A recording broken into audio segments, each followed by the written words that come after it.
Hello friends, welcome to our lecture series on CSR, and I'm going to tell you about CSR branding and supply chains. And my specific focus would be on laws, voluntary standards and verification in this very lecture of mine.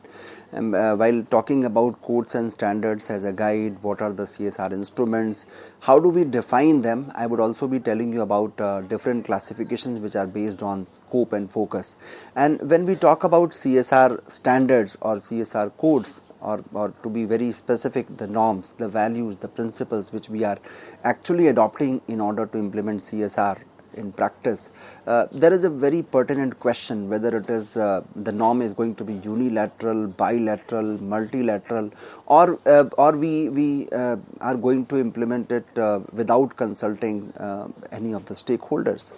And what are the provisions, what are the changes which we can incorporate in order to make our CSR actually functional, the CSR plans actually functional or functional on ground.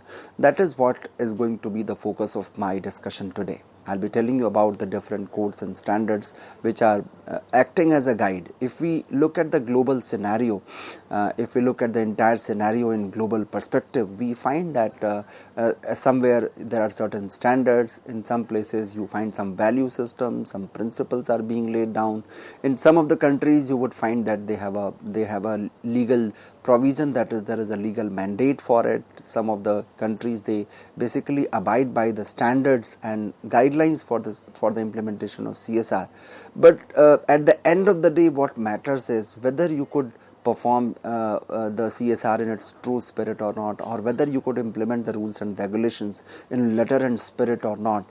That is what is going to be our prime concern. That is going to be a matter of great concern for not only the policy makers but also for the people who are having the responsibility of implementing CSR in their organization wherever they are working. So with this as our agenda, I thought of putting in front of you what are the basic standards, codes, rules and regulations, and how to implement them in letter and spirit, so that the real objective, the what you can say is the crude objective of CSR can be achieved without any falsification, without any manipulation.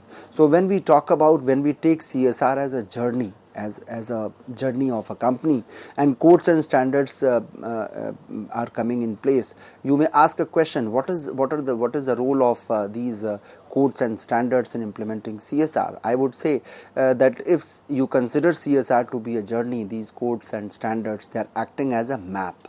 Just like we all are using navigation in order to reach to a place where we are finding our location. We are basically driven by the location, the map which is telling us where to stop and where to take a turn,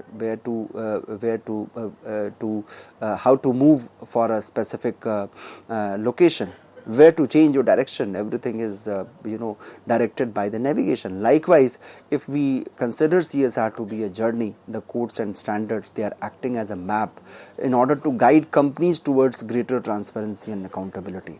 Because while implementing the CSR in its true spirit, the ultimate responsibility of the people who are involved into implementation of CSR is not only to execute those plans but also to ensure greater level of transparency and of course accountability whenever or wherever they are performing this very task of implementation of CSR. When we talk about statements of values and principles, they are basically acting as a magnetic north for companies and orienting companies in times of crisis as well as through times of opportunity.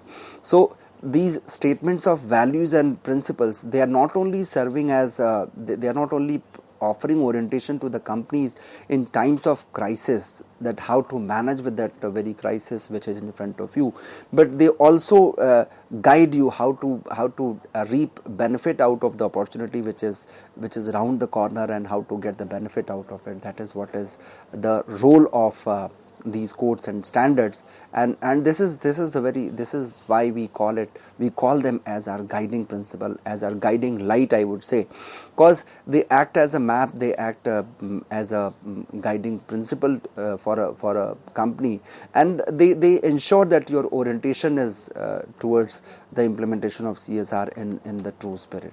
and these tools are basically not an end. I would say they are just a beginning. People think that once I have gone through those rules and regulations, those codes and conducts, value system, and these tools are basically the end of CSR. No, basically they are just a beginning, because once you the more you dig, the greater knowledge, the greater information you get out of that particular codes or conducts or standards. So when we talk about the creation of conduct, now the second question is from where these standards are coming. So it means we have to focus on the creation of a conduct, from where these code of conducts or standards they are coming. Suppose if you have created a very good quality or very high level of code of conduct for your company, but you are not going to implement it, so it is going to be very fatal for your organization, because definitely once the codes of conduct are there in place, they would raise expectations of all stakeholders. If we take example of consumers, investors, employees and local communities, they all will start expecting from your company that you are going to implement those code of conducts or value system into our business operations. So they have a very pertinent question whether you could implement it or not, and if you are not implementing, why are you not implementing?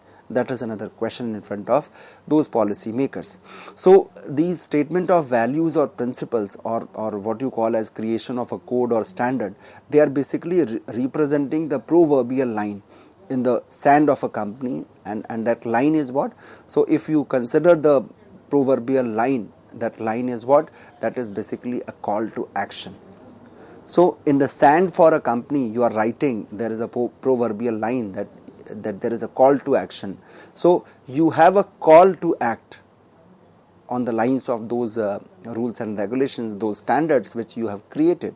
So creation of a code of conduct is of course important, but implementation of those code of conducts are more important than creating, because merely creating is not going to serve our purpose.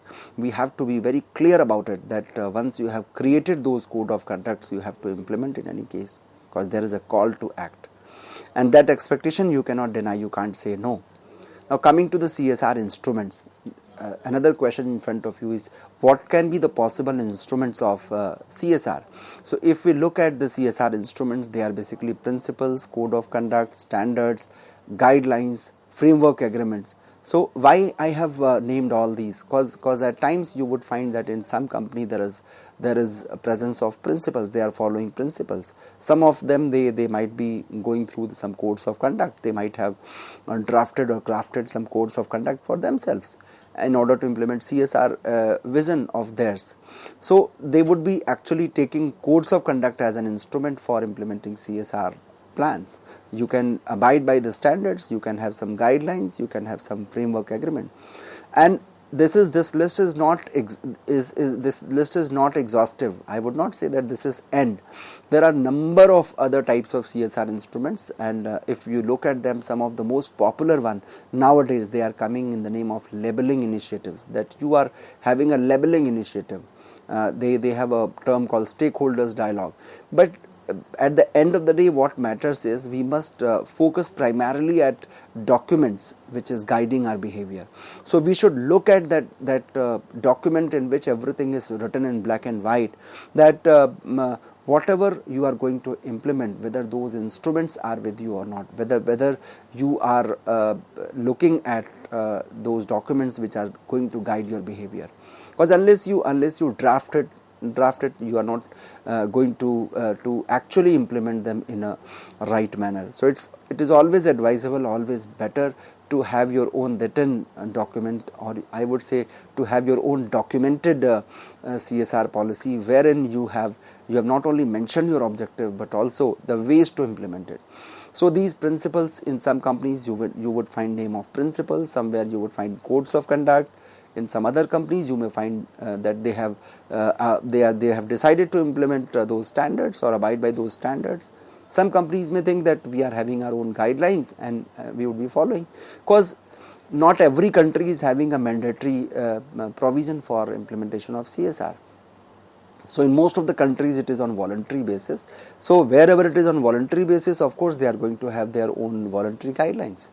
But of course there are certain other countries where they are actually abiding by the standards set by the global agencies. Some companies, they go for ISO certification also in order to ensure that whether the CSR is implemented in proper manner or not. Before we go for the different types of standards, their focus, the way they are being designed or crafted, there are certain key terms about which we must be aware, because without having the clear knowledge or definition of those key terms which are going to use time and again, we cannot do justice to this entire topic of defining standards, understanding standards, and looking at those standards or values system or principles in true spirit, or in the same spirit with which this CSR policy and objective is being drafted by the company. So in corporate responsibility, there is a continuum from values through principles and then codes to standards. So if you look at the continuum of corporate responsibility, I'm not only talking about social responsibility but also other responsibilities, and this is why we are not using the term CSR, we are using the term CR, that is corporate responsibility. So there is a continuum from values, starting from values through principle and codes and then to standards. So standards are the ultimate one. So starting from values through principles and codes and then to standards. So in the backdrop of all this, I would say it is necessary to delineate values and principles before articulating codes and standards. It is always good to delineate them. So let us start with the first very term which is quite often used by the companies, that is called value. What is value system? What is value in relation to corporate responsibility? If we define it, the definition, the most popular and accepted definition which comes in front of us is any object or quality desirable as a means or as an end in itself. So whatever is your objective or whatever is the object or quality which we are assuming that it is desirable as a means or as an end in itself, that is going to be value, that is called as value. In order to exemplify it, I would say that corporate responsibility values includes diversity and honesty. So if we take these two desirable qualities or object to be the responsibility of corporate, I would say that diversity and honesty, these two are the instrument, these two are the values which we are willing to incorporate into the operations of our company. There can be a number of examples. I have simply given you the example of these two words. According to your own desire, according to your own objectives of your company which you have set, the vision, mission, target, goal, objective with which you are operating in the market, you may have your own value system. So suppose if your company is thinking about ensuring diversity and honesty into all your operations, of course your value will roam around this diversity and honesty. So they would have a pivotal role in all your operations. So that is your value system. Then from value to principle, there is another term called principle. What is principle? This is basically regarded as fundamental truth or law as the basis of reasoning or action. You can also call it a personal code of conduct. When I say in principle, it means you are basically talking about flexible rigidity. Now you must be thinking, how can I use this dichotomous word where there is a dichotomy that I am talking about flexibility and I am also talking about the rigidity. Flexible rigidity. So which means you are not going to deviate from your principles. But of course, if in principle it requires certain amount of changes into your rules and regulations, into your rigid rules and regulations which you have designed for implementing those principles, of course you are open to those kind of changes. You are open to incorporate those kind of changes into your own principles. So fundamental truth or law, which is the basis of reasoning or action, it is basically a personal code of conduct which is called as principle. After understanding principle, another term is code of conduct. What is code of conduct? The way you have to behave, as the term itself is indicating, how should be your in what manner you should behave, what should be your conduct while dealing with those activities in your company. If you are taking care of CSR activities, what should be the code of conduct, what should be the ideal way of operating, I would say. So a set of rules, if I have to define, I would say a set of rules or a formal statement of the values and business practices of a company. So if you ask me what is code of conduct, basically it is a formal statement. You have to mind here, my dear learners, it is not supposed to be informal. There is no place for informal statement or informal guidance with regard to code of conduct. It is supposed to be formal. The statement is supposed to be formal. It is a formal statement of the values and business practices of a specific company about which you are talking. So you can say it is a set of rules according to which we have to operate, the way we have to work, the way we have to maintain our behavior. Now there can be multiple objectives for this code of conduct. It can be for a short missions, it can be a short mission statement, or it may be a sophisticated document which requires compliance with articulated standards and have a complicated enforcement mechanism. So according to the requirement of your company, if you feel that by merely giving a short mission statement my purpose is going to be served, then there is no point coming up with a very detailed or complex kind of standards or complicated enforcement mechanism. But if you feel that yes, you have a sophisticated document which requires compliance with not only articulated standards, but also you want to have a complicated enforcement mechanism, that can also be there, depending on the type of business you are into, the kind of activities you are into. So you will have to decide that whether my work can be done, my objective can be achieved with a short mission statement only, or I require a complete system, a complete set of rules which not only provides a statement but also offers the detailed plan how to implement, detailed mechanism how to implement that code of conduct. That is also another term. Now coming to the next very popular or I would say that you would find it this term to be of rampant use, that rampantly companies are using. There is a term called norm. When I say norm, it means it is indicating towards a kind of pattern. There is a pattern into it. That is why we say it is a norm. So model or pattern, it can be interchangeably used for this term norm, and norm tend to be internationally agreed.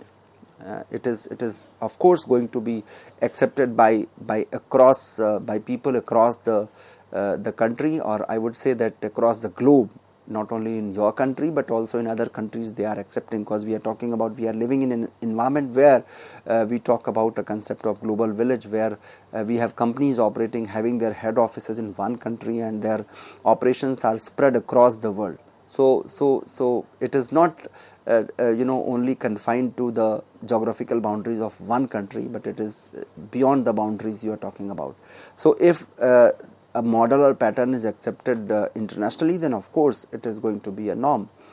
Because I would like to give an example for it. Suppose if you talk about welcoming your customers as a service, taking care of your welcoming your customers' complaints, that is a norm which is not only going to be honored in your country but also in other countries, because customers are your real asset, and you have to take care of, you have to basically honor their sentiments, their feelings, and at the same time you have to consider, you have to settle their grievances also. So if your customers are not satisfied, you have to take care of their concerns. So that is basically a norm. I would say that norm is basically a model or pattern which is internationally agreed. I have given you a very simple or simplest example. I would say for CSR activities there can be number of examples where the norm can be specific to a specific act, to a specific program, to a specific plan. Next term is standard. So on a continuum, I told you that standard is the ultimate word. And when I say standard, it is basically talking about or indicating towards an authoritative model. It is a kind of model, or you can call it a measure or a pattern for guidance, by comparison with which the quality, excellence, correctness of other things may be determined. So standard, when I say standard, is going to act as a as an authoritative model, where you are with all authority, with all power, you are indicating that if you are abiding by this specific standard, if you wish to say that I am going to comply with the standard, then in an authoritative manner I am going to guide you what are the rules and regulations, what are the guidelines which you are supposed to follow, and not only the measures I would provide, but I would also give you pattern for guidance. By basically comparing with, if you compare one set of activity with another, you can find that you have to ensure quality, you have to ensure excellence, you have to ensure the correctness, you have to ensure the timeliness. So these are the important characteristics or key characteristics of a standard. So if we talk about the standard operating procedure, if you take SOP of any company, what is a standard operating procedure? So standard operating procedure is actually documented just in order to ensure that whosoever is coming to your company, your behavior remains the same. So there is no change in your taking care of your customer, in taking care of the people to whom you are interacting with when it comes to implementing standards. So there has to be a standard protocol, there has to be a standard operating procedure when you talk about implementing CSR activities. So standards are, and this is why standards are always preferred by most of the companies across the globe. So when we say standards, they are basically a set of, if I have to conclude, I would say standards are basically a set of principles, code of conduct, or a process system which is actually established by a third party. Remember, you are not going to establish a standard for at least if I talk about CSR, we are not going to implement it on our own. It is going to be established by a third party, whereby adoption of that specific standard is leading to a prescribed level of performance being achieved. So the standard says that we are prescribing certain rules and regulations, certain way of conducting your operations, and if you do so, the prescribed level of performance can always be achieved. So they are saying that if your input is like this, the output is already determined or already decided. So it is basically a model, I would say it's a functional model, wherein whatever principles, code of conduct or value system or process system which is prescribed or established by a third party, if you abide by them, if you adopt them in totality, then of course you are going to achieve a standard level of performance, and of course your objective is going to be achieved. So codes and standards, at times students are getting confused with these two terms, codes and standards, and they very often they use them interchangeably. They feel that standards and codes, they are in one way or the other they are the same, but answer is no. Codes and standards, they are basically different to each other in several ways, in several manners. If I have to define, I would say a code of conduct is specific to a firm or to an industry. If I'm telling you about a code of conduct, that is specific to a firm or a specific industry, whereas if I take standard, it is applicable to a wide range of sectors and geographic regions. So it can never be confined to a firm or to an industry. Standards are always always general in nature, and they can be generalized to companies operating in different sectors and different geographic regions. So another first difference is this, that codes are specific to a firm, whereas standards are not.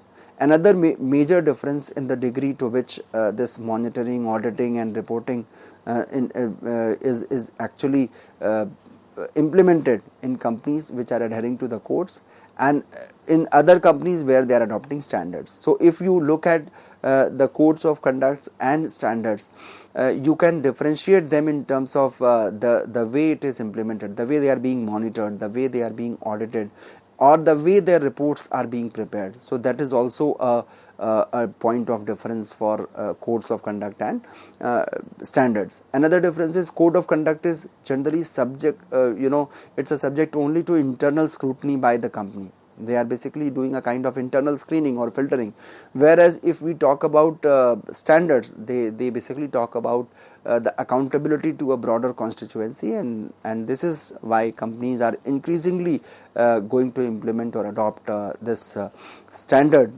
as a standard practice for their CSR operations.